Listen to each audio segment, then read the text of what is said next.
Hello guys, again welcome back to my YouTube channel.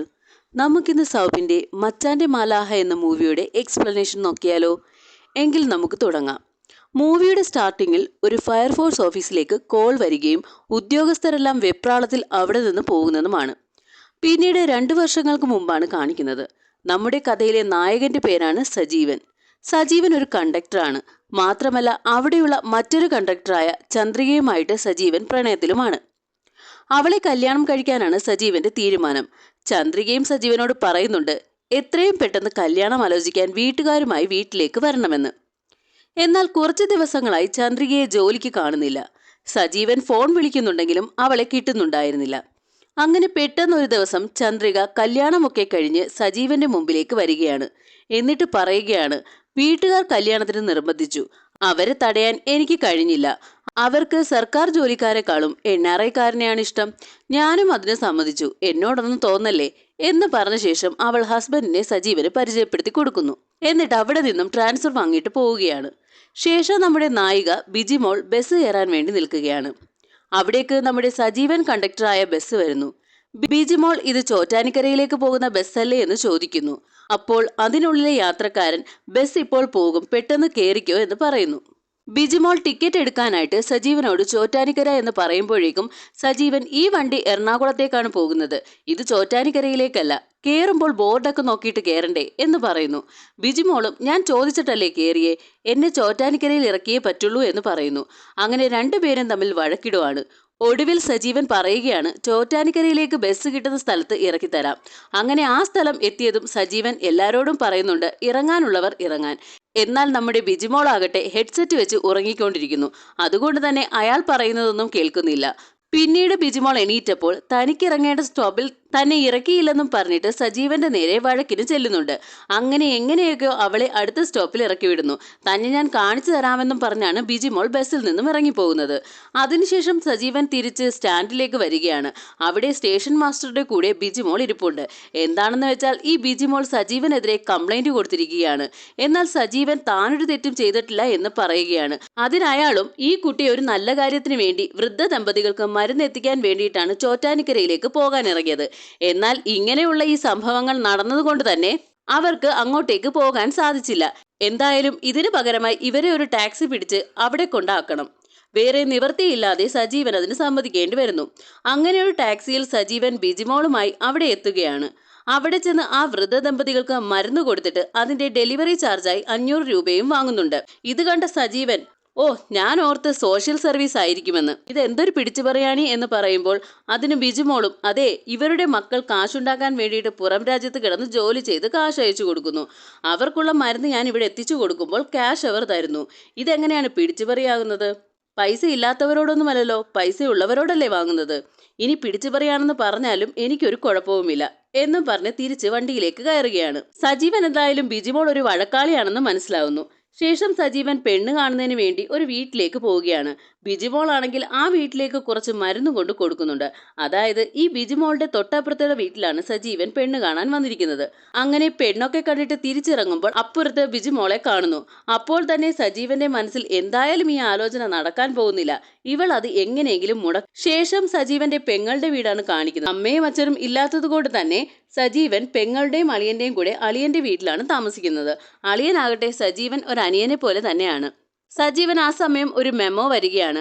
Bijimol complaint കൊടുത്തതിന്റെ പേരിലാണ് ഈ ഒരു memo വന്നിരിക്കുന്നത്. മാത്രമല്ല ഇവൻ പെണ്ണ് കണ്ട ആ വീട്ടുകാരും ഈ കല്യാണത്തിന് താല്പര്യമില്ല എന്ന് പറഞ്ഞിരിക്കുന്നു. എല്ലാം കൊണ്ടും കഷ്ടകാലമാണല്ലോ എന്ന് പറഞ്ഞ് അവൻ നേരെ ഓഫീസിലേക്ക് പോയി. അങ്ങനെ അവിടെ എത്തിക്കഴിയുമ്പോൾ അവർ പറയുന്നുണ്ട്, ഇനി പ്രശ്നങ്ങളിലൊന്നും പോയി പെടരുത്, നമ്മളൊക്കെ യാത്രക്കാരുടെ സേവകരാണെന്നും അതുകൊണ്ട് അവരോടൊക്കെ നന്നായിട്ട് നിൽക്കാനും പറയുന്നുണ്ട്. എന്തായാലും മെമ്മോയ്ക്ക് ഒരു റിപ്ലൈ കൊടുത്തേക്കെന്നും താൻ ഇനി ആ റൂട്ടിൽ ഓടണ്ട എന്നും പറയുകയാണ്. എന്നാൽ ബസ്സിൽ വെച്ച് പിന്നെയും ബിജിമോളിനെ സജീവൻ കണ്ടുമുട്ടുന്നു. താനെന്താ വീണ്ടും ജോലിക്ക് കയറിയോ? താൻ റൂട്ട് മാറി ഓടിയാൽ ഞാൻ അറിയില്ലെന്ന് വിചാരിച്ചോ എന്നൊക്കെ അവനോട് ചോദിക്കുന്നുണ്ട്. അതിന് സജീവനും, ഞാൻ ഇത് വളരെ കഷ്ടപ്പെട്ട് പഠിച്ചു നേടിയ ജോലിയാണ്, അതുകൊണ്ട് തന്നെ പേടിച്ചോടാനൊന്നും എനിക്ക് കഴിയില്ല എന്ന് പറയുകയാണ്. അങ്ങനെ സ്റ്റോപ്പ് എത്തി ബിജിമോൾ ഇറങ്ങുകയാണ്. ബസ്സിൽ വെച്ച് സജീവന് നല്ല രീതിയിൽ തലവേദന വരികയാണ്. എന്നാൽ മെഡിക്കൽ സ്റ്റോറിൽ മരുന്ന് വാങ്ങാൻ ചെന്നപ്പോഴോ ദേ നിൽക്കുന്നു ബിജിമോൾ. നമ്മുടെ ബിജിമോളാണ് ആ മെഡിക്കൽ സ്റ്റോറിലെ മരുന്നൊക്കെ എടുത്തു കൊടുക്കുന്നത്. സജീവൻ അവിടെ ഗുളിക ചോദിക്കുന്നുണ്ടെങ്കിലും ഇവർ സജീവനെ മൈൻഡ് ചെയ്യാതെ ബാക്കിയുള്ള ആൾക്കാർക്കെല്ലാം എല്ലാം എടുത്തു കൊടുക്കുകയാണ്. അങ്ങനെ അവൻ ബസ്സിലേക്ക് തന്നെ തിരിച്ചു പോവുകയാണ്. ശരിക്കും തലവേദന വന്ന് തല പൊട്ടി തകർന്നിരിക്കുന്ന ആ സമയത്താണ് ഒരു ലേഡി അവന് ഗുളിക കൊണ്ട് കൊടുത്തിട്ട് പറയുന്നു ആ മെഡിക്കൽ സ്റ്റോറിലെ പെൺകുട്ടി തന്നതാണെന്ന്. ബിജിമോൾക്ക് തന്നോട് സ്നേഹമുണ്ട്, തന്റെ അവസ്ഥ മനസ്സിലാക്കി ഇങ്ങനെ ഗുളിക കൊടുത്ത് വിട്ടിരിക്കുന്നല്ലോ. അങ്ങനെ പിന്നീട് ബിജിമോൾ ആ ബസ്സിൽ തന്നെയാണ് ജോലിക്ക് പോവുകയും വരികയൊക്കെ ചെയ്യുന്നത്. അങ്ങനെ അവർ പ്രണയത്തിലാവുന്നു. ശേഷം സജീവൻ സുഹൃത്തിനെ കണ്ടിട്ട് അവന് അവളെ വിവാഹം കഴിക്കുവാൻ താല്പര്യമുണ്ടെന്ന് പറയുന്നു. സുഹൃത്താണെങ്കിൽ എന്നാ നമുക്ക് അവളുടെ വീട്ടിലേക്ക് ആലോചനയുമായി പോകാമെന്ന് പറയുകയും ചെയ്യുന്നു. ശേഷം നെക്സ്റ്റ് സീനിൽ കാണിക്കുന്നത് ബിജിമോളിന്റെ നാട്ടിലുള്ള ഒരു പഞ്ചായത്ത് ഓഫീസാണ്. അവിടെ ആൾക്കാർക്ക് വിതരണം ചെയ്യാനായി ആടിനെയും പോത്തിനെയൊക്കെ കൊണ്ടുവന്നിരിക്കുന്നു. മെമ്പർ ആവട്ടെ ആ കൊണ്ടുവന്ന ആളിനോട് പറയുന്നുണ്ട് ആ കുഞ്ഞുമോൾ എന്ന് പറയുന്ന സ്ത്രീ കാണാതിരിക്കുന്നതാണ് ഏറ്റവും നല്ലത്. എല്ലാ തവണയും അവർ തന്നെ വന്നിട്ട് പോത്തിനെയും ആടിനെയും ഒക്കെ കൊണ്ടുപോകും, എന്നിട്ട് മറിച്ചു വിൽക്കുകയും ചെയ്യും. പക്ഷേ ആൾക്കാരോട് അത് ചത്തുപോയെന്ന് നുണ പറയുകയും ചെയ്യും. എന്തൊക്കെ വന്നാലും ശരി അവർക്ക് കന്നുകാലികളെ കൊടുക്കില്ല എന്ന് മെമ്പർ പറഞ്ഞുകൊണ്ട് നിൽക്കുന്ന ആ സമയത്ത് തന്നെ അവരെക്കാൾ മുമ്പേ കുഞ്ഞുമോൾ അവിടെ എത്തിയിട്ടുണ്ടായിരുന്നു. ഈ കുഞ്ഞുമോളാണ് നമ്മുടെ ബിജിമോളുടെ അമ്മ. അവർ അവിടെ മെമ്പറിനോട് വഴക്കിട്ട് ഒരു പോത്തുംകുട്ടിയെയും കൂട്ടിക്കൊണ്ട് പോകുന്നു. ഇതിലൂടെ തന്നെ നമുക്ക് മനസ്സിലാക്കാം ഇവർ നല്ല അഹങ്കാരമുള്ള സ്ത്രീയാണെന്ന്. ഇപ്പുറത്താണെങ്കിൽ സജീവനും കൂട്ടുകാരനായ രമേശനും കൂടി ബിജിമോളെ പെണ്ണ് കാണാനായിട്ട് വന്നിരിക്കുകയാണ്. ബിജിമോളുടെ അച്ഛൻ ഗോപിയാകട്ടെ അവർക്ക് കൊടുക്കാൻ വേണ്ടിയിട്ട് ചായ എല്ലാം ഇട്ട് തയ്യാറാക്കി അവളുടെ കയ്യിൽ കൊടുത്തുവിടുന്നു. സജീവൻ കല്യാണാലോചനയുമായിട്ട് വന്നത് ബിജിമോൾക്കും ഇഷ്ടപ്പെട്ടിട്ടുണ്ടായിരുന്നു. അവൾക്ക് ആ ഒരു ബന്ധത്തിൽ ഒരു എതിർപ്പും തന്നെയില്ല. എന്നാലും അമ്മ വന്നിട്ട് മതി ബാക്കിയെല്ലാം സംസാരിക്കുന്നത് എന്ന് അവൾ പറയുന്നു. ആ സമയത്ത് കുഞ്ഞുമോൾ അവിടേക്ക് വരുന്നു. കുഞ്ഞുമോളെ കണ്ടതും ഗോപി പെട്ടെന്ന് ഓടി അവരുടെ അടുത്തേക്ക് ചെല്ലുന്നു. പോത്തിൻകുട്ടിയെ കയ്യിലേക്ക് കൊടുത്തിട്ട് മര്യാദയ്ക്ക് കൊണ്ടുപോയി കെട്ടാൻ കുഞ്ഞുമോൾ അയാളോട് ആജ്ഞാപിക്കുന്നു. കുഞ്ഞുമോളെ കാണുമ്പോഴുള്ള പേടിയും അവര് പറയുന്നതെല്ലാം അനുസരിക്കുകയും ചെയ്തതോടുകൂടി നമുക്ക് മനസ്സിലാകും ഗോപിക്ക് ആ വീട്ടിൽ ഒരു പട്ടിയുടെ വില പോലും ഇല്ല എന്ന്. ആ സമയം പോത്തുംകുട്ടി ഗോപിയുടെ കയ്യിൽ നിന്നും വിട്ടുപോകുന്നുണ്ട്. അതിനെ പിടിക്കാൻ വേണ്ടിയിട്ട് സജീവനും രമേശനും കൂടെ പുറകെ ഓടുന്നുണ്ട്. ഒടുവിൽ അതിനെ പിടിച്ചുകൊണ്ട് തിരിച്ചു വരുന്നു. ഇവരൊക്കെ ആരാണെന്ന് കുഞ്ഞുമോൾ ചോദിക്കുമ്പോൾ ഇവര് പെണ്ണ് കാണാൻ വന്നതാണെന്ന് പറയുന്നു. അപ്പോൾ എന്ത് ചെയ്യുന്നു എന്ന് ചോദിക്കുമ്പോൾ സജീവനും KSRTC കണ്ടക്ടറാണെന്ന് പറയുമ്പോൾ അതിന് കുഞ്ഞുമോളും ഇപ്പോൾ ഗവൺമെന്റ് ജോലിയൊക്കെ ഉണ്ടായിട്ട് എന്ത് കിട്ടാനാ, എന്തായാലും ഞാനൊന്ന് നന്നായിട്ട് അന്വേഷിച്ചിട്ട് കല്യാണത്തിനെ കുറിച്ച് തീരുമാനിക്കാം എന്ന് പറഞ്ഞ് അവരെ അവിടെ നിന്നും പറഞ്ഞു വിടുന്നു. പക്ഷെ അതിന്റെ കൂടെ ഒരു കണ്ടീഷൻ കൂടി പറയുന്നുണ്ട്. എന്താണെന്ന് വെച്ചാൽ കല്യാണം കഴിഞ്ഞ് സജീവൻ പെണ്ണിന്റെ വീട്ടിൽ നിൽക്കണമെന്ന്. സജീവന്റെ അളിയന് അത് ഇഷ്ടപ്പെട്ടില്ല. അവിടെ സ്ഥലം കുറവാണെന്ന് കരുതി നീ അവിടെ പോയി ദത്തു നിൽക്കേണ്ട ആവശ്യമില്ല. എന്നാൽ സജീവന് ബിജിമോളോട് അത്രയും ഇഷ്ടമായത് കൊണ്ട് തന്നെ ഈ കണ്ടീഷനൊക്കെ അവർ അംഗീകരിക്കുകയാണ്. പിന്നെ കല്യാണമൊക്കെ കഴിഞ്ഞ് റൂമിലിരിക്കുന്ന സമയത്ത് ബിജിമോൾ സ്വർണ്ണമെല്ലാം എടുത്ത് അലമാരയിൽ വെക്കുമ്പോൾ നിനക്ക് ഈ സ്വർണ്ണമെല്ലാം ഇട്ട് നടക്കുന്നത് ഇഷ്ടമല്ലേ? അതിന് ബിജിമോളും എനിക്ക് അതിനോടൊന്നും താല്പര്യമില്ല, പിന്നെ ഈ സ്വർണമൊന്നും പണയം വെക്കാൻ ചോദിക്കരുത്, അങ്ങനെ പണയം വെച്ചാൽ സ്വർണത്തിന്റെ മാറ്റു കുറയുമെന്നാണ് അമ്മ പറഞ്ഞിട്ടുള്ളത്. അതിന്റെ ഒന്നും ആവശ്യമില്ലെന്ന് സജീവൻ പറയുന്നു. നമ്മൾ കണ്ടുമുട്ടിയ സമയം തൊട്ട് വലിയ വഴക്കായിരുന്നല്ലേ, ഞാൻ എല്ലാവരോടും അങ്ങനെയാണ്. എന്റെ മനസ്സിൽ തോന്നുന്ന കാര്യങ്ങളെല്ലാം അപ്പോൾ തന്നെ തുറന്നു പറയും, ഞാനൊന്നും മനസ്സിൽ വെച്ചേക്കില്ല എന്ന് ബിജിമോൾ പറയുകയാണ്. അതിന് സജീവനും അതിനൊരു പ്രശ്നവുമില്ല. അതിനുശേഷം കുഞ്ഞുമോളും ഗോപിയും തമ്മിൽ താഴെ നല്ല രീതിയിൽ വഴക്കുണ്ടാവുന്നുണ്ട്. സൗണ്ട് കേട്ട് സജീവൻ നോക്കാൻ പോകാൻ തുടങ്ങുമ്പോൾ ബിജിമോൾ ഇതൊക്കെ ഇവിടെ പതിവാണ്, അങ്ങോട്ടേക്കൊന്നും പോകണ്ട എന്ന് പറയുന്നു. എന്നാൽ ഇതൊന്നും കേൾക്കാതെ സജീവൻ താഴേക്ക് പോകുന്നുണ്ട്. താൻ കിടക്കാൻ പോവുകയാണെന്ന് പറഞ്ഞിട്ട് ബിജിമോളും കിടക്കുന്നുണ്ട്. സജീവൻ താഴേക്ക് ചെല്ലുമ്പോൾ മദ്യപിച്ചിട്ട് ഗോപി കിടന്ന് വഴക്കുണ്ടാക്കുകയായിരുന്നു. അയാൾ ഒരു എക്സ് മിലിറ്ററി ആണ്. അങ്ങനെ കിട്ടുന്ന കോട്ടയെ അയാൾ ഇങ്ങനെ അടിക്കുന്നത് കാണുമ്പോൾ കുഞ്ഞുമോൾക്ക് ദേഷ്യം വരുമായിരുന്നു. സജീവൻ അവിടേക്ക് വരുമ്പോൾ കുഞ്ഞുമോൾ അകത്തേക്ക് കയറി പോകുന്നു. ഇടയ്ക്കൊക്കെ ഇവളോട് രണ്ട് തിരിച്ചു പറയണമെങ്കിൽ ഇങ്ങനെ മദ്യപിച്ചെങ്കിലേ പറ്റൂ എന്നാണ് അയാൾ അവനോട് പറയുന്നത്. ഗോപിക്ക് സജീവനെ വലിയ കാര്യമായിരുന്നു. അയാൾ അന്ന് പുറത്തു തന്നെയാണ് കിടക്കുന്നത്. സജീവനോട് പോയി കിടന്നുറങ്ങിക്കോളാനും പറയുന്നു. സജീവൻ വന്ന് കിടക്കുമ്പോഴേക്കും ബിജിമോൾ ഉറങ്ങിയിട്ടുണ്ടായിരുന്നു. ആ സമയത്ത് സജീവൻ ഒരു മെസ്സേജ് വരുന്നുണ്ടായിരുന്നു. സജീവൻ അത് നോക്കിയിട്ട് ഫോൺ താഴേക്ക് വെക്കുമ്പോൾ ബിജിമോൾ ഉറക്കത്തിനിടയിൽ ചോദിക്കുന്നുണ്ട്, ആരാ മെസ്സേജ് അയച്ചേയെന്ന്. അതിന് സജീവനും അത് ഫ്രണ്ടാണെന്ന് പറയുന്നു. ഓ, ഈ പാതിരാത്രിയാണോ മെസ്സേജ് അയക്കുന്നത് എന്ന് ചോദിച്ച് ദേഷ്യത്തിൽ തിരിഞ്ഞു കിടക്കുന്നു. 2 ദിവസമായിട്ട് സജീവനെ അങ്ങോട്ടൊന്നും കാണാഞ്ഞിട്ട് അളിയനും രമേശനും കൂടി അവനെ തിരക്കി അങ്ങോട്ടേക്ക് പോകുന്നു. ഒരു കുപ്പിയും കൂടി വാങ്ങിയിട്ടാണ് പോകുന്നത്. ആ സമയത്ത് സജീവനാകട്ടെ അവരുടെ പോത്തും കുട്ടിയെ തീറ്റിക്കൊണ്ട് നിൽക്കുകയായിരുന്നു. ഗോപി വന്ന് സജീവനോട് പറയുന്നുണ്ട്, എന്റെ ഭാര്യയും മകളും വളരെയധികം സ്നേഹമുള്ളവരാണ്. പക്ഷെ ആ സ്നേഹമൊക്കെ അവർ എവിടെയാണ് കൊണ്ടുവച്ചിരിക്കുന്നത് എന്ന് മാത്രം എനിക്കറിയില്ല. അതിനർത്ഥം അവരിൽ നിന്ന് അയാൾക്ക് ഒരു സ്നേഹവും കിട്ടിയിട്ടില്ല എന്ന് തന്നെയായിരുന്നു. ഗോപിയുടെ വീട്ടുകാരുമായിട്ട് ഇപ്പോൾ ഗോപിക്ക് ഒരു ബന്ധവുമില്ല. അതിനൊന്നും തന്നെ കുഞ്ഞുമോൾ സമ്മതിക്കില്ലായിരുന്നു. അച്ഛനും അമ്മയും ഒക്കെ തന്നെ ചെറുപ്പത്തിലെ മരിച്ചതാണ്. അമ്മുമ്മയാണ് ഗോപിയെയും അനുജനെയും വളർത്തിയത്. എല്ലാ മാസവും കോട്ട വാങ്ങിക്കാൻ എറണാകുളത്ത് പോകുന്ന വഴിക്ക് താൻ മുത്തശ്ശിയെ കയറി കാണാറുണ്ട്. കുഞ്ഞുമോൾ അറിഞ്ഞു കഴിഞ്ഞാൽ അവൾക്ക് ദേഷ്യമാണ്. എന്നാൽ അവരൊന്നും അറിയാതെയാണ് താൻ പോയി മുത്തശ്ശിയെ കാണുന്നത്. അപ്പോഴാണ് ശരിക്കും തനിക്ക് കുറച്ച് സമാധാനം കിട്ടുന്നത് എന്നാണ് ഗോപി പറയുന്നത്. മാത്രമല്ല, ഗോപിക്ക് ബിജിമോളെ കൂടാതെ ഒരു മകൻ കൂടി ഉണ്ടായിരുന്നു. ഒരു പ്രണയ നൈരാശ്യം കാരണം അവൻ ആത്മഹത്യ ചെയ്തതാണ്. അല്ലായിരുന്നുവെങ്കിൽ തനിക്ക് കൂട്ടിന് ഈ വീട്ടിൽ അവനെങ്കിലും ഉണ്ടായിരുന്നേനേം എന്ന് അയാൾ പറയുന്നു. അങ്ങനെ ഇവർ സംസാരിച്ചു കൊണ്ടിരിക്കുന്ന ആ സമയത്താണ് അളിയനും രമേശനും കൂടി അങ്ങോട്ടേക്ക് വരുന്നത്. അങ്ങനെ അവർ സംസാരിച്ചു നിൽക്കുന്നതിനിടയ്ക്ക് കുപ്പിയൊക്കെ പൊട്ടിച്ച് കുടിക്കാൻ തുടങ്ങുമ്പോൾ അടുത്ത് തന്നെ ബിജിമോൾ നിൽപ്പുണ്ടായിരുന്നു. അവളോട് അളിയൻ ചോദിക്കുന്നു, ഞങ്ങൾ ഇവിടെ ഇരുന്ന് കഴിക്കുന്നതിൽ ബിജിമോൾക്ക് എന്തെങ്കിലും പ്രശ്നമുണ്ടോ എന്ന് ചോദിക്കുമ്പോൾ അതിനൊന്നും എനിക്കൊരു പ്രശ്നവുമില്ല എന്നാണ് അവൾ പറയുന്നത്. സജീവൻ കഴിക്കുന്നതിനകത്തും തനിക്കൊരു പ്രശ്നവുമില്ല എന്ന് പറഞ്ഞു. അവൾ അവിടെ നിന്നും പോയി. എന്നാൽ അവളുടെ അച്ഛൻ കുടിക്കാൻ അവൾ സമ്മതിക്കുന്നില്ല.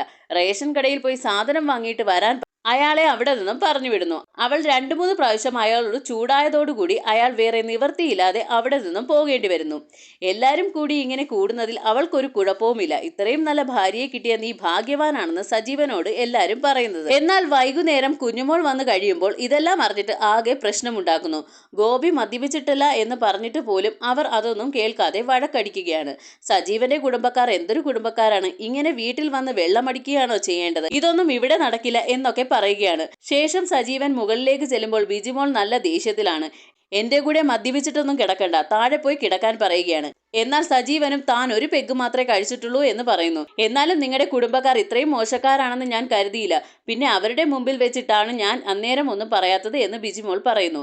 അവൾ അങ്ങനെ ദേഷ്യപ്പെട്ട് കിടക്കുന്ന കാരണം വേറെ വഴിയില്ലാതെ അവൻ താഴേക്ക് ഇറങ്ങി ചെല്ലുന്നു. ആ സമയത്ത് ഗോപിയും അവിടെ വഴക്ക് കേട്ടിട്ട് ആകെ സങ്കടത്തോടെ ഇരിപ്പുണ്ടായിരുന്നു. അവസാനം അയാൾ അയാളുടെ ഒളിപ്പിച്ചു വെച്ചിരുന്ന മിലിറ്ററി കോട്ട എടുത്തുകൊണ്ട് വന്നിട്ട് അവർ രണ്ടുപേരും കൂടി അവിടെ ഇരുന്ന് മദ്യപിക്കുന്നു. ഇത്രയും നേരം ഭാര്യമാരിൽ നിന്നും കേട്ട വഴക്കിൽ നിന്നെല്ലാം തന്നെ ഒരു മോചനം കിട്ടാൻ വേണ്ടിയിട്ടായിരുന്നു ആ മദ്യപാനം. അതിനിടയ്ക്കെല്ലാം അയാൾ പറയുന്നുണ്ട്, ഇതൊക്കെ ഇങ്ങനെയാവുമെന്ന് എനിക്ക് നേരത്തെ തന്നെ അറിയാമായിരുന്നു എന്ന്. അയാൾ ആ പറഞ്ഞതിന്റെ അർത്ഥം സജീവന് മനസ്സിലായില്ല. പിറ്റേന്ന് രാവിലെ അവർ ആഹാരം കഴിച്ചുകൊണ്ടിരിക്കുന്ന സമയത്ത് ബിജിമോൾ നമുക്ക് നാളെ ഒരിടം വരെ പോകണമെന്ന് പറയുന്നു. എന്തോ പ്രശ്നമാണെന്ന് വിചാരിച്ചത് അവളുടെ അച്ഛൻ അവനെ കണ്ണു കാണിച്ചിട്ട് പറയുന്നുണ്ട് സമ്മതിക്കരുതെന്ന്. വേണ്ട എന്ന് അവൻ പറയുന്നു. വേണ്ടെങ്കിൽ വേണ്ട, നിങ്ങളുടെ സഹോദരിയുടെ വീട്ടിൽ പോകുന്ന കാര്യം പറയാനാ ഞാൻ വന്നതെന്ന് പറയുന്നു. അത് കേട്ടതോടുകൂടി സജീവൻ ആകെ സങ്കടത്തിലായി. അവളോട് കയറി വേണ്ടെന്ന് പറയുകയും ചെയ്തു. അങ്ങോട്ട് പോകാനാണെങ്കിൽ നമുക്ക് നാളെ തന്നെ പോകാമെന്ന് അയാൾ പറയുന്നു. നിങ്ങൾക്കല്ലേ തിരക്കാണ്, പറ്റില്ല എന്നൊക്കെ പറഞ്ഞത്, അതുകൊണ്ട് ഇനിയിപ്പോൾ പിന്നെ എപ്പോഴെങ്കിലും പോകാമെന്ന് അവൾ പറയുന്നുണ്ട്. അത് സാരമില്ല, താൻ ലീവ് എടുക്കാമെന്ന് പറയുന്നു. എന്നാലും വേണ്ട, അവൾ കേൾക്കുന്നില്ല. ആദ്യം അവൻ വേണ്ട എന്ന് പറഞ്ഞ കാരണം അവൾ ആകെ ദേഷ്യത്തിലായിരുന്നു. ഒരു വിധത്തിൽ അവളെ എങ്ങനെയെങ്കിലും പറഞ്ഞ് സമ്മതിപ്പിക്കാൻ നോക്കുമ്പോൾ അവൾ ഒട്ടും തന്നെ അടുക്കുന്നുണ്ടായിരുന്നില്ല. അവന് വേണ്ടിയിട്ടുള്ള ആഹാരം പാക്ക് ചെയ്യുകയായിരുന്നു. അവളുടെ അമ്മ വന്ന് അവളോട് ചോദിക്കുന്നുണ്ട്, സജീവന്റെ ഭക്ഷണമെല്ലാം പാക്ക് ചെയ്തോ എന്ന്. അതിന് സജീവനും താൻ ഇത്രയും കാലം ഹോട്ടലിൽ നിന്നാ കഴിച്ചുകൊണ്ടിരുന്നത്, ബസ് അവിടെ നിർത്തുമ്പോൾ തങ്ങൾക്ക് ഫ്രീ ആയിട്ട് ഹോട്ടൽ ഫുഡ് കിട്ടുമെന്ന്, എന്നാൽ പിന്നെ ഇനിയും അങ്ങനെ തന്നെ കഴിച്ചാൽ മതിയെന്ന് പറഞ്ഞിട്ട് അവൾ പാക്ക് ചെയ്ത ഫുഡ് അവിടെ തന്നെ ഇട്ടിട്ട് അവിടെ നിന്നും ഇറങ്ങിപ്പോകുന്നു. എന്തിനും ഏതിനും ബിജിമോൾക്ക് ദേഷ്യമായിരുന്നു. സജീവൻ അവളെ മനസ്സിലാക്കാനേ പറ്റുന്നുണ്ടായിരുന്നില്ല.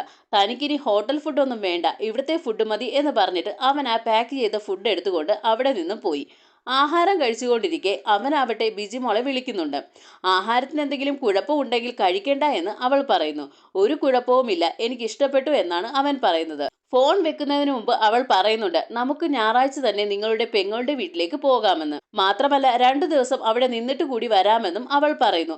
അത് കേട്ടപ്പോൾ സജീവന് ശരിക്കും സന്തോഷമായി. അങ്ങനെ പിറ്റേ ഞായറാഴ്ച അവർ കുട്ടികൾക്ക് സാധനമൊക്കെ വാങ്ങിയിട്ട് സജീവന്റെ വീട്ടിലേക്ക് പോകുന്നുണ്ട്. സജീവൻ വന്നതിൽ അവിടെ എല്ലാവർക്കും ഒരുപാട് സന്തോഷമായിരുന്നു. കുട്ടികൾ സജീവന്റെ അടുത്തു നിന്നും മാറില്ലായിരുന്നു. സാധനം വാങ്ങിക്കാൻ അളിയൻ പുറത്തേക്ക് ഇറങ്ങാൻ നേരം കുപ്പിയൊന്നും വാങ്ങണ്ട എന്ന് സജീവൻ അളിയനോട് പറയുന്നുണ്ട്. എന്താ നിങ്ങൾ രഹസ്യമായിട്ട് സംസാരിക്കുന്നതെന്ന് ബിജിമോൾ സജീവനോട് ചോദിക്കുന്നു. കുപ്പിയൊന്നും വാങ്ങണ്ട എന്ന് ഞാൻ അളിയനോട് പറയുന്നതാണെന്ന് പറഞ്ഞപ്പോൾ ബിജിമോൾക്ക് ദേഷ്യം വരുന്നുണ്ട്. അളിയനോട് നിങ്ങൾ അങ്ങനെ പറഞ്ഞു കഴിഞ്ഞാൽ ഇവരെല്ലാവരും വിചാരിക്കില്ലേ ഞാൻ നിങ്ങളെ മനഃപൂർവ്വം കുടിക്കാൻ സമ്മതിക്കാത്തതാണെന്ന്. മാത്രമല്ല അന്ന് വീട്ടിലിരുന്ന് കുടിച്ചതിന്റെ പേരിൽ ഞാൻ നിങ്ങളോട് വഴക്കിട്ടു എന്ന് ദാസേട്ടൻ വിചാരിക്കുകയും ചെയ്യും. അങ്ങനെ അവരുടെയൊക്കെ മുന്നിൽ എന്നെ കുറ്റക്കാരിയാക്കാൻ വേണ്ടിയിട്ടല്ലേ നിങ്ങൾ ഇപ്പോൾ മദ്യം വാങ്ങിക്കേണ്ട എന്ന് പറഞ്ഞത് എന്നവൾ ചോദിക്കുന്നു. വാങ്ങിയാലും കുറ്റം, വാങ്ങിയില്ലെങ്കിലും കുറ്റം. ഇതെന്താ ഇങ്ങനെയെന്ന് സജീവൻ എത്ര ആലോചിച്ചിട്ടും മനസ്സിലാവുന്നില്ല. സജീവൻ കുട്ടികളുടെ കൂടെ കളിച്ചുകൊണ്ടിരിക്കാൻ നേരത്ത് ബിജിമോളെയും വിളിക്കുന്നുണ്ട്. വേണ്ട, ഞാൻ ഇവിടെ നിന്നോളാം എന്ന് ബിജിമോൾ പറയുന്നു. സജീവന്റെ പെങ്ങൾ അവളെ കൊണ്ട് കിച്ചണിൽ ഒരു ജോലിയും ചെയ്യില്ലായിരുന്നു. എല്ലാത്തിനും സജീവനാണ് പെങ്ങളെ സഹായിച്ചു കൊണ്ടിരിക്കുന്നത്. അവൾക്കൊരു ബുദ്ധിമുട്ടും തോന്നണ്ട എന്ന് എല്ലാവരും കരുതി. എന്നാൽ സജീവൻ പെങ്ങളോടും പെങ്ങളുടെ മക്കളോടും അളിയനോടും എല്ലാം തന്നെ ഇത്ര സ്നേഹത്തോടെ സംസാരിക്കുകയും അവരെല്ലാവരുമായി ഒരുമിച്ചിരുന്ന് കഴിക്കുകയും ഒക്കെ ചെയ്യുന്നത് ബിജിമോൾക്ക് ഇഷ്ടപ്പെടുന്നുണ്ടായിരുന്നില്ല. സജീവനെ ഒറ്റയ്ക്ക് കിട്ടുന്നില്ല എന്ന് പറഞ്ഞിട്ട് അവൾ സജീവനോട് പരാതി പറയാൻ തുടങ്ങി. തനിക്കിവിടെ ശ്വാസം മുട്ടുന്നു എന്നും ഇപ്പോൾ തന്നെ ഇവിടെ നിന്ന് പോകണമെന്നും പറയുന്നു. എന്തായാലും നമ്മൾ നാളെ രാവിലെ പോകില്ലേ, ഇപ്പോൾ എന്തിനാ പോകുന്നേ എന്ന് അവൻ ചോദിക്കുന്നുണ്ട്. അതൊന്നും എനിക്കറിയണ്ട, എനിക്ക് ഇപ്പോൾ തന്നെ പോകണമെന്ന് പറഞ്ഞിട്ട് അവൾ ബഹളം ഉണ്ടാക്കാൻ തുടങ്ങി. വേറെ ആരും ഇത് കേൾക്കാതിരിക്കാൻ ഒച്ച താഴ്ത്തി സംസാരിക്കാൻ അവളോട് സജീവൻ ആവശ്യപ്പെടുന്നുണ്ട്. എന്നിട്ട് സജീവൻ അവരോട് പറയുന്നു, ബിജിമോളുടെ അമ്മയ്ക്ക് സുഖമില്ല, അതുകൊണ്ട് തന്നെ പെട്ടെന്ന് തന്നെ അങ്ങോട്ട് പോകണം. അതുകൊണ്ട് അവരെ രാത്രി തന്നെ കൊണ്ടാക്കാനായിട്ട് രമേശിനോട് പറയുന്നുമുണ്ട്. പതിയെ പതിയെ സജീവൻ മനസ്സിലാക്കാൻ തുടങ്ങിയാണ് ബിജിമോൾ തന്റെ അമ്മ കുഞ്ഞുമോളെ പോലെ തന്നെയാണെന്ന്. കുഞ്ഞുമോൾ എങ്ങനെയാണോ അവരുടെ ഭർത്താവിനോട് പെരുമാറുന്നത് അത് കണ്ട് തന്നെയാണ് ബിജിമോളും സജീവനോട് പെരുമാറുന്നത്. അന്ന് രാത്രിയിലും അവർ രണ്ടും ഒരുമിച്ചിരുന്ന് സംസാരിക്കാൻ നേരത്ത് അയാൾ പറയുന്നുണ്ട്, ഇതൊക്കെ ഇങ്ങനെയാകുമെന്ന് എനിക്ക് നേരത്തെ അറിയാമെന്ന്. ഇങ്ങനെയെന്ന് സജീവൻ ചോദിക്കുമ്പോൾ അയാൾ പറയുന്നുണ്ട്, ഇവിടെ നിന്ന് കഴിഞ്ഞാൽ നിനക്ക് ഒരു വിലയും ഉണ്ടാവില്ല, എന്നെ പോലെ തന്നെയാകും നീയും, അതുകൊണ്ട് നിങ്ങൾ രണ്ടുപേരും ഒരു വീടെടുത്ത് മാറി താമസിക്കുന്നതാണ് നല്ലതെന്ന്. എന്നാൽ അങ്ങനെ താമസിച്ചാൽ പോലും നിങ്ങളുടെ മകളുടെ സ്വഭാവം ഇതുപോലെ തന്നെ ആയിരിക്കില്ലേ എന്നാണ് സജീവൻ ചോദിക്കുന്നത്. അതിന് അയാൾക്ക് ഉത്തരമുണ്ടായിരുന്നില്ല. പിറ്റേന്ന് സജീവൻ ഡ്യൂട്ടിക്ക് പോയി കഴിയുമ്പോൾ ബിജിമോൾ അവനെ വിളിച്ചിട്ട് പറയുന്നുണ്ട്, ഇന്ന് ഈ റൂട്ടിലോടുന്ന ബസ്സിൽ കണ്ടക്ടർ നിങ്ങളല്ലായിരുന്നല്ലോ, എന്നാൽ താൻ വേറൊരു റൂട്ടായിരുന്നു എന്നാണ് അവൻ പറയുന്നത്. എന്നാൽ എൻ്റെ മുഖം കാണാതിരിക്കാൻ വേണ്ടിയിട്ട് മനഃപൂർവ്വം നിങ്ങൾ റൂട്ട് മാറി ഓടിയതല്ലേ എന്ന് അവൾ ചോദിക്കുന്നു. അങ്ങനെ ഓരോന്ന് പറഞ്ഞ് വഴക്കുണ്ടാക്കാൻ തുടങ്ങി. ദേഷ്യം വന്നിട്ട് അവൻ പറയുന്നുണ്ട്, എനിക്ക് വെറുതെ തർക്കിച്ചു നിൽക്കാൻ സമയമില്ല, ഡ്യൂട്ടിക്ക് കയറണമെന്ന്. അങ്ങനെ പെട്ടെന്ന് അവൻ ഫോൺ വെക്കുന്നു. അങ്ങനെ ഗോപി ആകട്ടെ അയാളുടെ മുത്തശ്ശിയെ കാണാൻ വേണ്ടിയിട്ട് എറണാകുളത്തേക്ക് പോകുന്നുണ്ട്. മുത്തശ്ശി അയാളോട് ചോദിക്കുന്നുണ്ട്, നിന്റെ ഭാര്യ ഇപ്പോഴും നിന്നോട് ഭയങ്കര ദേഷ്യത്തിലാണോ എന്ന്, നിന്നെ എടുത്തിട്ട് ഇടിക്കാറൊക്കെ ഉണ്ടോ എന്ന്. ഗോപി ചിരിച്ചുകൊണ്ട് ഒന്നും തന്നെ പറയുന്നില്ല. എന്നാൽ കുറച്ചു കഴിയുമ്പോൾ അയാൾ അവിടെ പോയി എന്നറിഞ്ഞിട്ട് കുഞ്ഞുമോൾ അവിടേക്ക് ഫോൺ ചെയ്യുന്നുണ്ട്. അയാൾ പേടിച്ചാണ് പോയി ഫോൺ എടുക്കുന്നത്. പക്ഷേ അവര് പറഞ്ഞ വാർത്ത കേട്ടിട്ട് അയാൾ ഞെട്ടിപ്പോയി. KSRTC ബസ്സും ലോറിയും കൂട്ടിയിടിച്ച് ബസ്സിലുണ്ടായിരുന്ന ഒരുപാട് പേർക്ക് അപകടം പറ്റിയിട്ടുണ്ടായിരുന്നു. കൂട്ടത്തിൽ സജീവനും ഒരുപാട് പരിക്കുകൾ പറ്റി. പിന്നീട് കാണിക്കുന്നത് ഹോസ്പിറ്റലിൽ സജീവൻ കിടക്കുന്നതാണ്. സജീവന്റെ കണ്ടീഷൻ കുറച്ച് സീരിയസ് ആയിരുന്നു. അപകടത്തിൽ 2 കിഡ്നിയും ഡാമേജ് ആയി. എത്രയും പെട്ടെന്ന് ഒരു കിഡ്നിയെങ്കിലും മാറ്റിവെച്ചെങ്കിലേ പറ്റുമായിരുന്നുള്ളൂ. ചികിത്സാ ചെലവും മറ്റും KSRTCയിൽ നിന്ന് കിട്ടും. എന്നാൽ കിഡ്നി ഡോണറെ എത്രയും പെട്ടെന്ന് കണ്ടെത്തണം. സജീവന്റെ സഹോദരിയും കുടുംബവും ബിജിമോളും എല്ലാം തന്നെ ആകെ തകർന്ന അവസ്ഥയിലായിരുന്നു. ഒടുവിൽ സജീവന്റെ സഹോദരി വന്ന് പറയുന്നുണ്ട്, തന്റെ കിഡ്നി അവന് കൊടുക്കാൻ ഞാൻ തയ്യാറാണെന്ന്. ദാസനും അതിൽ ഒരു എതിർപ്പും ഉണ്ടായിരുന്നില്ല. എന്നാൽ അപ്പോഴേക്കും തന്റെ കിഡ്നി കൊടുക്കാൻ താൻ തയ്യാറാണെന്ന് പറഞ്ഞിട്ട് ഓൾറെഡി തന്നെ ബിജിമോൾ ഡോക്ടറെ കണ്ടിരുന്നു. അവളുടെ കിഡ്നി അയാൾക്ക് മാച്ചായിരുന്നു. അവളുടെ ആ ഒരു തീരുമാനത്തെ എതിർത്തത് കുഞ്ഞുമോൾ മാത്രമാണ്. എൻ്റെ മകനും മരിച്ചുപോയി, ഇനി നിന്നെയും കൂടി കൊലയ്ക്ക് കൊടുക്കാൻ എനിക്ക് പറ്റില്ല എന്നും അവനൊന്നും വേണ്ടിയിട്ട് നീ നിന്റെ കിഡ്നി കൊടുക്കണ്ട എന്നും പറഞ്ഞിട്ട് കുഞ്ഞുമോൾ ബഹളം ഉണ്ടാക്കാൻ തുടങ്ങി. താൻ ജീവിച്ചിരിക്കുമ്പോൾ അതിന് സമ്മതിക്കില്ല എന്നും നിങ്ങളെങ്കിലും അവളെ പറഞ്ഞു മനസ്സിലാക്കാൻ ഗോപിയോടും അവൾ പറയുന്നു. എന്നാൽ അയാൾ അവളോട് പറയുന്നത്, സജീവൻ നിന്റെ ഭർത്താവാണെന്നും അവൻ നിന്റെ പാതിയാണെന്നും അതുകൊണ്ട് അവനെ രക്ഷിക്കേണ്ട ചുമതല നിന്റേതാണെന്നും. അതും കൂടി കേട്ടതോടെ അവൾക്ക് കുറച്ച് ധൈര്യം വരികയും അവൾ കിഡ്നി കൊടുക്കാമെന്ന് ഉറച്ചു തീരുമാനിക്കുകയും ചെയ്യുന്നു. അങ്ങനെ കുഞ്ഞുമോളുടെ സമ്മതമില്ലാതെ തന്നെ സജീവന് അവൾ കിഡ്നി കൊടുത്തു. 2 പേരുടെയും സർജറി കഴിഞ്ഞു. 2 ആഴ്ച കഴിഞ്ഞപ്പോഴേക്കും ബിജിമോൾ ഡിസ്ചാർജ് ആയി. അതിനു മുമ്പ് തന്നെ അവൾ വന്ന് സജീവനെ കാണുന്നുണ്ട്. അവൾ തനിക്ക് കിഡ്നി തന്നു തോർത്തിട്ട് അവൻ സന്തോഷിക്കുകയായിരുന്നു. അവൾ തന്നെ ഒരുപാട് സ്നേഹിക്കുന്നുണ്ടെന്ന് സജീവന് തോന്നാൻ തുടങ്ങി. എന്നാൽ അവൾ അയാളെ ഭീഷണിപ്പെടുത്തുന്ന സ്വരത്തിലാണ് സംസാരിച്ചു കൊണ്ടിരിക്കുന്നത്. സജീവേട്ടൻ ഡിസ്ചാർജ് ആയി കഴിഞ്ഞാൽ സജീവേട്ടനെ ദാസേട്ടൻ കൊണ്ടുപോയി കൊള്ളാമെന്നാണ് പറഞ്ഞത്. പക്ഷേ ഞാൻ അവരോട് പറഞ്ഞിട്ടുണ്ട്, അതൊന്നും വേണ്ട എന്നും ഞാൻ തന്നെ സജീവേട്ടനെ നോക്കിക്കൊള്ളാമെന്നും. നമുക്ക് നമ്മുടെ വീട്ടിലേക്ക് തന്നെ പോയാൽ മതി. എന്നിട്ട് അവൾ ഒരു കാര്യം കൂടി പറയുന്നു, സ്നേഹിച്ചു തുടങ്ങിയ അന്നു മുതൽ സജീവേട്ടൻ എൻ്റെ ജീവന്റെ പാതിയാ. ആ പാതിയാണ് ഞാനിപ്പോൾ സജീവേട്ടന് തന്നിരിക്കുന്നത്. അത് നല്ലതുപോലെ നോക്കിയേക്കണം, അത് കാത്തു സൂക്ഷിക്കേണ്ടത് നിങ്ങളുടെ കടമ തന്നെയാണ്.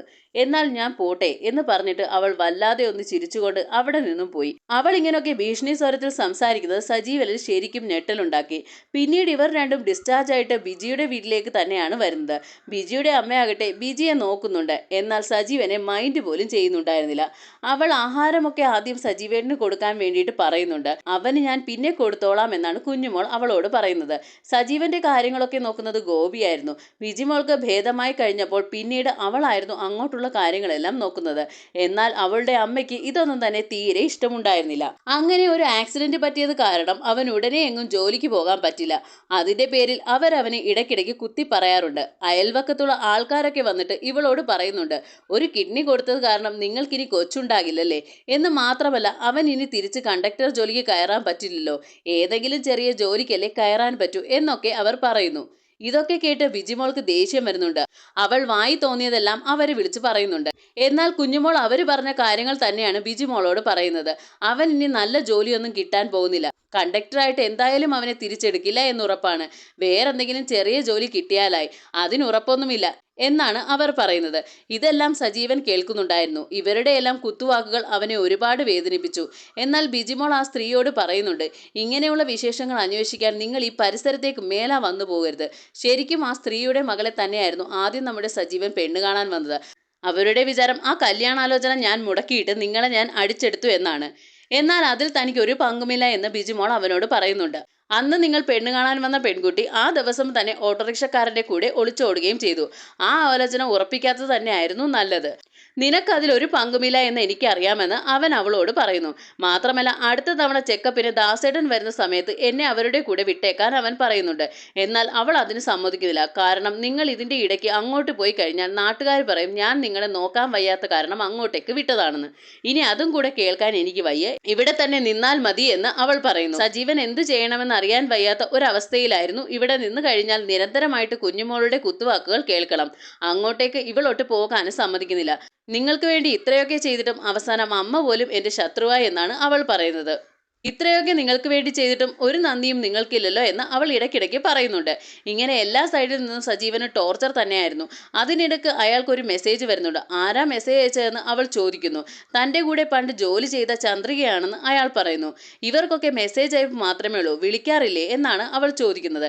എന്തായാലും വെറുതെ കിടക്കുകയല്ലേ, രണ്ടുപേരും കൂടെ ചാറ്റ് ചെയ്തുകൊണ്ടിരിക്കാൻ അവൾ പറയുന്നു. എപ്പോഴും അവനെ ഹേർട്ട് ചെയ്യുന്ന രീതിയിലാണ് അവൾ സംസാരിച്ചു കൊണ്ടിരിക്കുന്നത്. എന്നാൽ സജീവനാകട്ടെ ചന്ദ്രികയോട് അധികം സംസാരിക്കാനൊന്നും നിൽക്കുന്നില്ല. കുറച്ചു ദിവസം കഴിയുമ്പോൾ ബിജുമോൾ ആകട്ടെ ജോലിക്ക് പോയി തുടങ്ങി. ആ സമയത്ത് കുഞ്ഞുമോൾ ആകട്ടെ സജീവനോട് പറയുന്നുണ്ട്, നിന്റെ സഹോദരി എന്തോ നക്കാപ്പിച്ച് തന്നിട്ട് പോയി. കഷ്ടപ്പെടുന്ന മുഴുവൻ എൻ്റെ മകളും ഞാനുമാണ്. 3 നേരം ഇവിടെ നിന്ന് വെട്ടി വിഴുങ്ങുന്നുണ്ടല്ലോ, ആ നേരത്ത് പോയി ഇൻഷുറൻസിന്റെ കാര്യങ്ങളൊക്കെ നിനക്ക് നോക്കിക്കൂടെ എന്ന് സജീവൻ എന്ത് പറയണമെന്ന് അറിയില്ലായിരുന്നു. ആ സമയത്ത് ഗോപി പറയുന്നുണ്ട്, ഇൻഷുറൻസിന്റെ കാര്യമൊക്കെ അവൻ സമയാസമയം നോക്കുന്നുണ്ട്. നീ ആവശ്യമില്ലാതെ അവനോട് ഇങ്ങനെയൊന്നും സംസാരിക്കാൻ നിൽക്കണ്ട എന്ന് അയാൾ പറയുന്നത് ഒന്നും തന്നെ കുഞ്ഞുമോൾ കേൾക്കുന്നുണ്ടായിരുന്നില്ല. അവൻ ജോലിക്ക് തിരിച്ചു കയറാത്തിടത്തോളം കാലം അവനെ ഇങ്ങനെ ഇവർ നിരന്തരം ശല്യപ്പെടുത്തിക്കൊണ്ടേയിരിക്കും. അങ്ങനെയിരിക്കെ സഹോദരിയുടെ മകളുടെ ബർത്ത്ഡേക്ക് വേണ്ടിയിട്ട് ബിജിമോളും സജീവനും അവരുടെ വീട്ടിലേക്ക് പോയി. കുട്ടികളുമായി ഡാൻസ് കളിക്കുന്നു. എല്ലാം തന്നെ അവൻ വീഡിയോ ആക്കുന്നുണ്ടായിരുന്നു. എന്നിട്ട് അത് കാണാൻ വേണ്ടിയിട്ട് മൊബൈൽ കുട്ടികളുടെ കയ്യിൽ കൊടുത്തിട്ട് പോയി. വീഡിയോ ഒക്കെ കണ്ടു കഴിയുമ്പോൾ കുട്ടികളാകട്ടെ മൊബൈൽ കൊണ്ടുവന്ന് ബിജിമോളുടെ കയ്യിൽ കൊടുത്തു. ആ സമയത്ത് രമേശനും ദാസനും എല്ലാം മദ്യപിക്കുകയായിരുന്നു. എന്നാൽ സർജറിക്ക് ശേഷം ഇതുവരെയും സജീവൻ മദ്യപിച്ചിട്ടുണ്ടായിരുന്നില്ല. അവരുടെ കൂടെ വെറുതെ സംസാരിച്ചുകൊണ്ട് നിൽക്കുകയായിരുന്നു. ബിജിമോൾ ഇതെല്ലാം ശ്രദ്ധിക്കുന്നുണ്ട്. ആ സമയത്താണ് സജീവന്റെ ഫോണിൽ വന്ന ഒരു മെസ്സേജ് അവൾ കാണുന്നത്. അത് ചന്ദ്രികയുടേതായിരുന്നു. ആ വോയിസ് ക്ലിപ്പ് കേട്ടതും അവൾക്ക് ദേഷ്യം വരുന്നു. സജീവന് സുഖമാണോ എന്നും അവളുടെ ഹസ്ബൻഡ് ഗൾഫിലാണെന്നും അയാൾക്കിപ്പോൾ സംസാരിക്കാൻ ഒരുപാട് പേരുണ്ടെന്നും എന്നെ മൈൻഡ് പോലും ചെയ്യുന്നില്ല എന്നും അവർ അതിൽ പറയുന്നുണ്ട്. മാത്രമല്ല അന്ന് ഞാൻ നിങ്ങളെ കല്യാണം കഴിച്ചാൽ മതിയായിരുന്നു എന്നും അങ്ങനെയായിരുന്നെങ്കിൽ നമുക്കിപ്പോൾ സുഖമായിട്ട് ജീവിക്കാമായിരുന്നു എന്നും അവർ അതിൽ പറയുന്നുണ്ട്. ഇതെല്ലാം കേട്ട് ദേഷ്യം വന്ന ബിജിമോളാകട്ടെ അത് ചോദിക്കാൻ വേണ്ടിയിട്ട് അവൻ്റെ അടുത്തേക്ക് വരികയായിരുന്നു. എന്നാൽ അവൾ കാണുന്നത് സജീവന്റെ കയ്യിൽ മദ്യം നിറച്ച ഗ്ലാസ് ഇരിക്കുന്നതാണ്. അയാൾ കുടിക്കുന്നുണ്ടായിരുന്നില്ല. മറ്റുള്ളവരുടെ കയ്യിലിരുന്ന ഗ്ലാസ് അയാളുടെ കയ്യിലോട്ട് കൊടുത്തതായിരുന്നു. എന്നാൽ അയാൾ മദ്യപിക്കുകയാണെന്ന് തെറ്റിദ്ധരിച്ചിട്ട് അവൾ അവിടെ വഴക്കുണ്ടാക്കാൻ തുടങ്ങി. ആരാ അയാളുടെ കയ്യിൽ ഗ്ലാസ് കൊടുത്തതെന്ന് ചോദിച്ചപ്പോൾ രമേശൻ പറയുന്നുണ്ട് താനാണെന്ന്. ദേഷ്യം വന്ന ബിജിമോൾ ആകട്ടെ അയാളുടെ മുഖത്തടിക്കുന്നു. ഇത് കണ്ട് എല്ലാവരും ഞെട്ടിത്തെറിച്ചു. അയാളെ അടിക്കുന്നത് കണ്ടുകൊണ്ട് അയാളുടെ ഭാര്യ വന്നിട്ട് ബിജിമോളുമായിട്ട് വഴക്കുണ്ടാക്കുന്നു. ബിജിമോൾ ആകട്ടെ സജീവന്റെ അളിയനോട് പോലും മോശമായിട്ട് സംസാരിക്കുന്നുണ്ട്. ദേഷ്യം വന്ന സജീവനാകട്ടെ അവളുടെ മുഖത്തടിക്കുന്നുണ്ട്. അതോടുകൂടി അവൾ ദേഷ്യപ്പെട്ട് അവിടെ നിന്ന് സാധനങ്ങളെല്ലാം എടുത്ത് വീട്ടിലേക്ക് പോയി. എല്ലാ കാര്യങ്ങളും കുഞ്ഞുമോളോട് പറയുന്നുണ്ട്. കുറെ കാലമായിട്ട് താൻ സഹിക്കുന്നത് എന്താണെന്ന് തന്റെ വീട്ടുകാരോട് സജീവനും പറയുന്നുണ്ട്. എല്ലാ കാര്യങ്ങളും പറഞ്ഞ് കുഞ്ഞുമോളാകട്ടെ ബിജിമോളെയും കൂട്ടിക്കൊണ്ട് പോലീസ് സ്റ്റേഷനിൽ കംപ്ലൈന്റ് ചെയ്യുന്നുണ്ട്. ബിജിമോളെ അടിച്ചത് മുതൽ അവൾക്ക് ഇനി അവന്റെ കൂടെ താമസിക്കാൻ താല്പര്യമില്ല എന്നും അവൾ കൊടുത്ത കിഡ്നി അവനിൽ നിന്നും തിരിച്ചു വേണമെന്നും ഒക്കെയായിരുന്നു ആ ഒരു പരാതിയിൽ എഴുതിയിട്ടുണ്ടായിരുന്നത്. എന്നാൽ അതൊന്നും നടക്കുന്ന കാര്യമല്ല എന്ന് പോലീസുകാരൻ പറയുന്നുണ്ട്. ഈ ഒരു കേസിന് ഒരു പ്രസക്തിയും കോടതിയിൽ ഉണ്ടാകില്ല. അങ്ങനെ കൊടുത്ത കിഡ്നിയൊന്നും തിരിച്ചു വാങ്ങാൻ പറ്റത്തുമില്ല. എന്നാൽ എന്തൊക്കെ വന്നാലും തങ്ങൾ ഈ കേസുമായിട്ട് മുന്നോട്ട് പോകുമെന്ന് തന്നെയാണ് കുഞ്ഞുമോൾ പറയുന്നത്. സജീവനെ വിളിപ്പിച്ച് സംസാരിക്കുമ്പോൾ അവരോട് പറയുന്നുണ്ട്, അപ്പോഴുള്ള സ്നേഹത്തിന്റെ പേരിലാണ് ഇവർ എനിക്ക് കിഡ്നി തന്നത് എന്നല്ലേ പറയുന്നത്. ഇപ്പോൾ ആ സ്നേഹം എവിടെയെന്ന് അവൻ ചോദിക്കുന്നു. ഒരു ചെറിയ കുടുംബ പ്രശ്നത്തിനെയാണ് ഇവരിപ്പോൾ ഇത്രയും വലിയ പ്രശ്നമാക്കി ഇവിടെ കൊണ്ടെത്തിച്ചത്. ഇവര് പറയുന്ന പോലെ നിനക്ക് കിഡ്നി തിരിച്ചു കൊടുക്കാൻ പറ്റുമോ? അതെങ്ങനെ പറ്റുമെന്ന് അവൻ തിരിച്ചു ചോദിക്കുന്നുണ്ട്. മദ്യപിച്ച് നശിപ്പിക്കാൻ വേണ്ടിയിട്ടല്ല എന്റെ മകൾ കിഡ്നി കൊടുത്തതെന്ന് കുഞ്ഞുമോൾ പറയുന്നു. എന്നാൽ താൻ ഇന്നലെ ഒരു തുള്ളി മദ്യം പോലും കഴിച്ചിട്ടില്ല എന്ന് അവൻ പറയുന്നുണ്ട്. അതൊന്നും തന്നെ ആരും വിശ്വസിക്കുന്നില്ല. കോടതിയിൽ കാണാമെന്ന് പറഞ്ഞിട്ട് അവർ അവിടെ നിന്നും ഇറങ്ങിപ്പോയി. അതേ സമയത്ത് തന്നെയാണ് രമേശിന്റെ വൈഫ് രമേശിനെയും കൊണ്ട് അവിടെ കേസ് കൊടുക്കാൻ വന്നത്. കാര്യം ബിജിമോൾ അയാളെ ഇന്നലെ തല്ലിയായിരുന്നല്ലോ, അതിന്റെ പേരിലാണ് ഇവർ കേസ് കൊടുക്കാൻ വന്നത്. ആ സമയം തന്നെ SI ഇറങ്ങി പുറത്തേക്ക് പോയിക്കൊണ്ടിരുന്ന കുഞ്ഞുമോളെയും ബിജിമോളെയും തിരിച്ചു വിളിക്കുന്നു. തന്റെ ഹസ്ബൻഡ് ആർക്കും മദ്യം ഒഴിച്ചു കൊടുത്തിട്ടില്ല എന്നും തന്റെ ഹസ്ബൻഡ് ആരെയും കുടിക്കാൻ നിർബന്ധിക്കാറില്ല എന്നും രമേശിന്റെ വൈഫ് പറയുന്നുണ്ട്. മാത്രമല്ല, ഞങ്ങൾ എല്ലാവരും അവിടെ ഉണ്ടായിരുന്നു. സജീവൻ മദ്യം കഴിച്ചിട്ടുമില്ല. ഇവൾ ആവശ്യമില്ലാതെ പ്രശ്നമുണ്ടാക്കിയതാണ്. അതുകൊണ്ട് ബിജിമോൾക്കെതിരെയുള്ള കേസിൽ തങ്ങളും കോടതിയിലേക്ക് പോവുകയാണ്. രമേശിന്റെ വൈഫ് പറയുന്നു. എന്നാൽ പിന്നെ നിങ്ങൾ രണ്ടുപേരും കോടതിയിൽ വെച്ച് കണ്ടുകൊള്ളാൻ പറഞ്ഞിട്ട് SI അതിൽ നിന്നും ഒഴിവായി. കുഞ്ഞുമോൾ ബിജിമോളെയും കൊണ്ട് നേരെ പോകുന്നത് ഒരു വക്കീലിന്റെ അടുത്താണ്. എന്നാൽ ആ വക്കീൽ പറയുന്നുണ്ട്, ഈ കേസൊന്നും കോടതിയിൽ നിലനിൽക്കില്ല എന്ന്. അങ്ങനെ കൊടുത്ത കിഡ്നിയൊന്നും തിരിച്ചു വാങ്ങാൻ പറ്റില്ല എന്ന്. അതുകൊണ്ട് തന്നെ എനിക്ക് ഈ കേസ് ഏറ്റെടുക്കാൻ പറ്റില്ല എന്ന് പറയുന്നു. എന്നാൽ അയാളുടെ ജൂനിയർ ആയിട്ട് നിന്നിരുന്ന റെജി എന്ന വക്കീലാകട്ടെ ഇതെല്ലാം ശ്രദ്ധിക്കുന്നുണ്ടായിരുന്നു. ഈ കേസ് ഏറ്റെടുക്കാൻ താൻ തയ്യാറാണെന്ന് പറഞ്ഞിട്ട് റെജി വന്ന് കുഞ്ഞുമോളെയും ബിജിമോളെയും കാണുന്നുണ്ട്. അമേരിക്കയിൽ ഇതുപോലൊരു സംഭവം ഉണ്ടായി കഴിഞ്ഞപ്പോൾ കിഡ്നി മാറ്റിവെച്ചതിന് തിരിച്ചു കൊടുക്കുന്നതിന് പകരം അതിനൊരു വില ഈടാക്കി അത്രയും രൂപ കോമ്പൻസേഷൻ ആയിട്ട് തിരിച്ചു വാങ്ങിയത്. അതുപോലെ നിങ്ങളുടെ കേസിലും നമുക്ക് അയാളുടെ കയ്യിൽ നിന്നും കാശ് വാങ്ങാമെന്ന് വക്കീൽ പറയുന്നുണ്ട്. അത് കുഞ്ഞുമോൾക്ക് സമ്മതമായിരുന്നു. തന്റെ മകൾ ഇനി അവന്റെ കൂടെ ജീവിക്കേണ്ട, ഡിവോഴ്സും വാങ്ങണം, കിഡ്നി പോയതിന് കോമ്പൻസേഷനും വാങ്ങണം. ബിജിമോൾക്ക് എന്ത് ചെയ്യണമെന്ന് അറിയാത്ത ഒരവസ്ഥയിലായിരുന്നു. ഈ വക്കീലും ഇടുക്കനാണെന്ന് നമുക്ക് ഈ കേസ് അവന് തന്നെ കൊടുക്കാമെന്നും കുഞ്ഞുമോൾ പറയുന്നുണ്ട്.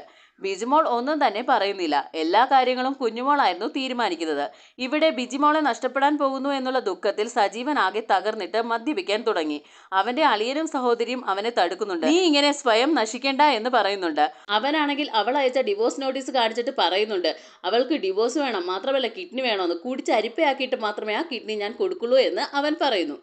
അങ്ങനെ വക്കീൽ വന്ന് കുഞ്ഞുമോളോട് പറയുന്നുണ്ട്, ഡിവോഴ്സ് നിങ്ങൾക്ക് ശരിക്കും കിട്ടണമെങ്കിൽ അവനെതിരെ എന്തെങ്കിലുമൊക്കെ കള്ളക്കഥകൾ പറയണം. അവന് പരസ്ത്രീ ബന്ധമുണ്ടെന്നും ഭാര്യയെ കൊല്ലാൻ ശ്രമിച്ചെന്നോ ഷണ്ഠനാണെന്നോ ഒക്കെ പറയണം. ബിജിമോൾക്ക് അതിലൊന്നും വലിയ താല്പര്യം ഉണ്ടായിരുന്നില്ല. എന്നാൽ അതിനെല്ലാം കുഞ്ഞുമോൾ തയ്യാറായിരുന്നു. എന്തൊക്കെ വന്നാലും ഡിവോഴ്സ് വാങ്ങിക്കൊടുക്കണം എന്നൊരു ലക്ഷ്യം മാത്രമേ അവർക്കുണ്ടായിരുന്നുള്ളൂ. ആ സമയത്ത് ബിജിമോളെ കണ്ട് സംസാരിക്കാൻ വേണ്ടിയിട്ട് ദാസനും രമേശനും അവിടേക്ക് വരുന്നു. എന്നാൽ ഇവിടുന്ന് ഇറങ്ങിപ്പോകാൻ വേണ്ടിയിട്ട് കുഞ്ഞുമോൾ അവരോട് പറയുന്നുണ്ട്, ഞങ്ങൾ ബിജിമോളോട് സംസാരിച്ചിട്ടേ പോകൂ എന്നാണ് അവർ പറയുന്നത്. ഭാര്യയും ഭർത്താവും ആവുമ്പോൾ ചെറിയ പ്രശ്നങ്ങളൊക്കെ ഉണ്ടാകും.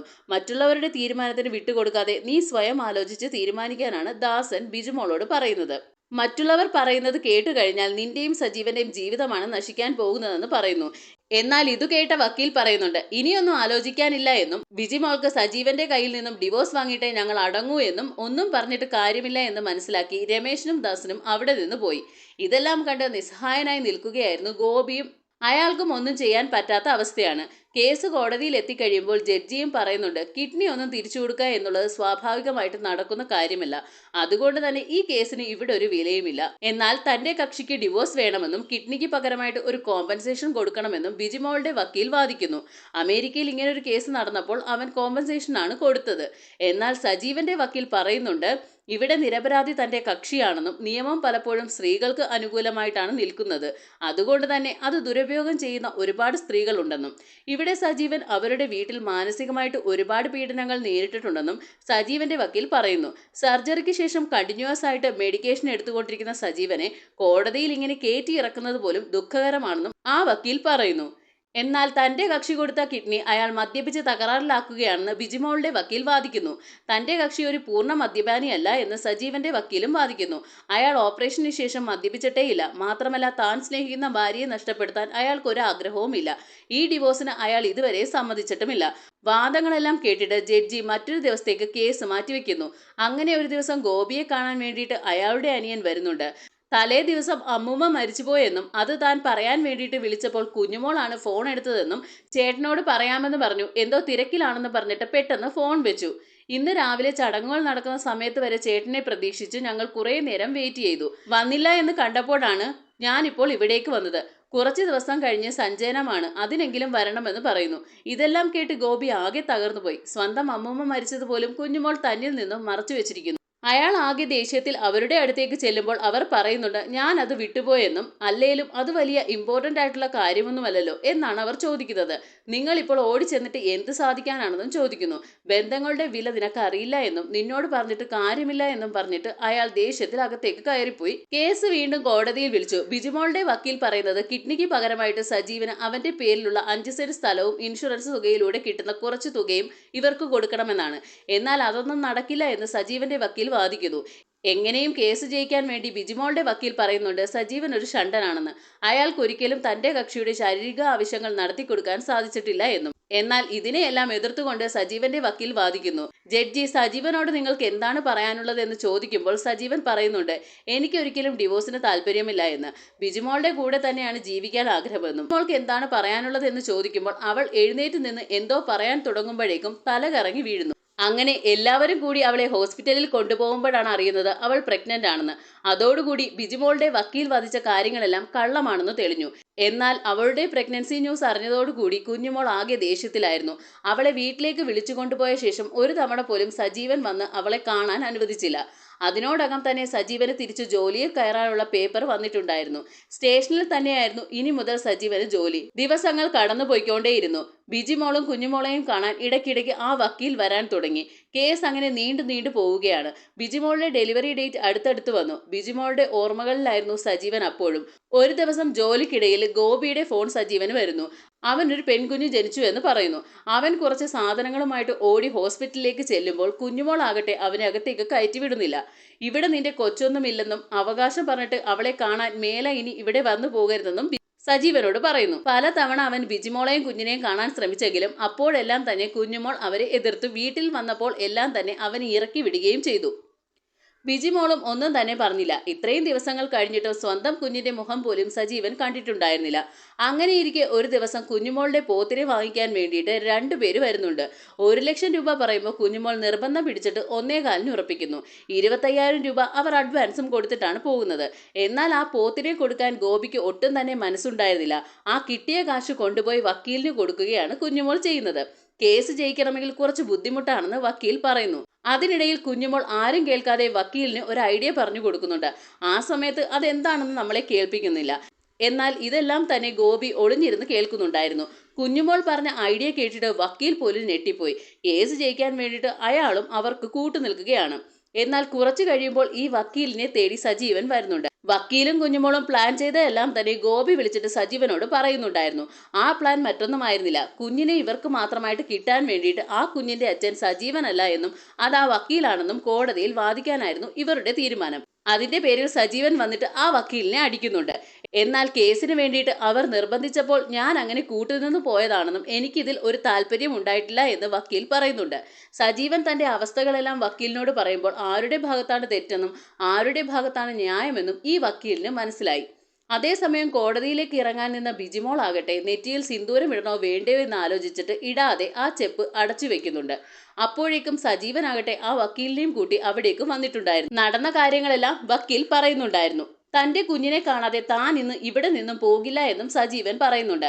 നിങ്ങൾക്ക് എന്റെ സ്വത്താണ് വേണ്ടതെങ്കിൽ അതിന്റെ ആധാരമെല്ലാം ഞാൻ കൊണ്ടുവന്നിട്ടുണ്ട്. അതെല്ലാം നിങ്ങൾ എടുത്തോ. എനിക്ക് എന്റെ കുഞ്ഞിന്റെ മുഖം മാത്രം കണ്ടാൽ മതി എന്ന് പറയുന്നു. എന്നാൽ പോലും കുഞ്ഞുമോൾ അതിന് സമ്മതിക്കുന്നില്ല. ബിജിമോൾ എന്ത് ചെയ്യണമെന്നറിയാതെ നിൽക്കുകയാണ്. ഇനി ഈ കേസൊന്നും തന്നെ നിലനിൽക്കാൻ പോകുന്നില്ല എന്ന് ആ വക്കീലും പറയുന്നു. കുഞ്ഞുമോൾ പറയുന്നുണ്ട് ഓഹോ നിങ്ങളിപ്പോൾ കൂറുമാറിയോ എന്ന്. തനിക്ക് കാശ് തന്ന് തന്നെ ഞാൻ എന്റെ വക്കീലായിട്ട് നിർത്തിയിരിക്കുന്നത് താൻ അവന് വേണ്ടി വാദിക്കാനല്ല. ഇവരിങ്ങനെ വഴക്കുണ്ടാക്കിക്കൊണ്ട് നിൽക്കുമ്പോഴാണ് പോത്തിനെ വാങ്ങാൻ വന്ന ആൾക്കാർ അവിടേക്ക് വരുന്നത്. കുഞ്ഞുമോൾ വന്ന് അവരോട് പറയുന്നുണ്ട് 1 ലക്ഷം തന്നാൽ പോരാ, എനിക്ക് 1.5 ലക്ഷം തരണമെന്ന്. അതിന്റെ പേരിൽ അവരുമായിട്ട് കുഞ്ഞുമോൾ വഴക്കുണ്ടായിക്കൊണ്ട് നിൽക്കുകയാണ്. വേറെ വഴിയില്ലാതെ കച്ചവടം നടക്കാൻ വേണ്ടിയിട്ട് അവരാകട്ടെ ആ പറഞ്ഞ തുക മുഴുവൻ കൊടുക്കുന്നുണ്ട്. കുഞ്ഞുമോൾ ഗോപിയോട് പറയുന്നുണ്ട് പോയി പോത്തിനെ അഴിച്ചുകൊണ്ട് വരാൻ. അയാളാകട്ടെ അതിന്റെ മുഖം കാണുമ്പോൾ കൊടുക്കാൻ തോന്നുന്നുണ്ടായിരുന്നില്ല.